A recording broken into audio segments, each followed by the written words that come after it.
For this lesson, I'm working with the project file 0304 Move Clips in a Sequence. And you can find that project file with the media associated with this lesson. Essentially, editing is adding, removing, or moving clips in a sequence. It's common to discover your sequence would work better if you change the order the clips play in. And let's look at some ways to move clips in a sequence. I've got a very simple sequence here with 5 clips, one after another, and they have linked audio. If I take one of these clips and drag it over the top of another clip, because I have the snapping turned on the timeline, I know that this is going to line up at the very beginning of the clip because it's jumping into position. When I release the mouse button, a gap is left behind, and the new clip has actually overwritten. It's laid on top of the original clip that was in this position. I'll just zoom in a tiny bit more so you can see the names of those clips a little better. I'm going to undo that with Control-Z or Command-Z on macOS. And I'm going to do the same thing again, but this time I'm going to drag over to the beginning of the clip. And now I'm going to hold down the Control key here on Windows. This would be the Command key on macOS before I release the mouse. And you can see I'm getting these arrows on every track indicating that something's going to happen on those tracks. So I'm releasing the mouse now, and you can see what's happened.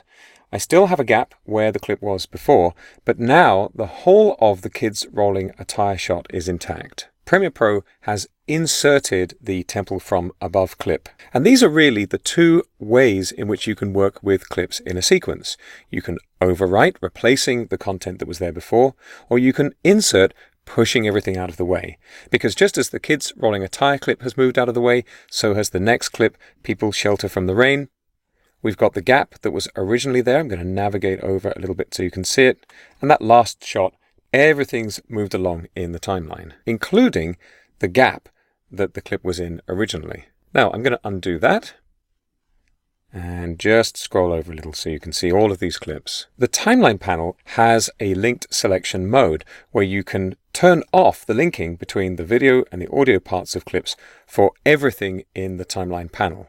I'm just going to turn that feature back on though, so that everything is selected together. But you also have the option to unlink individual clips. So here, for example, I'm going to right click on this People Shelter from the Rain clip, and I'm going to choose Unlink. Right away, you can see the audio is deselected. And this means if I want to, I can move just the video. You can see the duration of those clips was pretty similar, but I've got a tiny little bit left of the clip before it. So I'm going to undo. Now, of course, whether or not this clip has linking enabled, I can turn off linked selection for the whole sequence. And if I want to, I can take all 3 of these. I'm just dragging out a marquee or a lasso selection to get the video from all 3 of these clips, and I can drag them over to an earlier point of the timeline. This isn't going to do much for my audio, of course, where I've left it behind. And you can see this unlinked clip isn't giving me a warning because I've told Premiere Pro not to worry about the connection between the 2 clips, the video and the audio. But these later clips are still linked.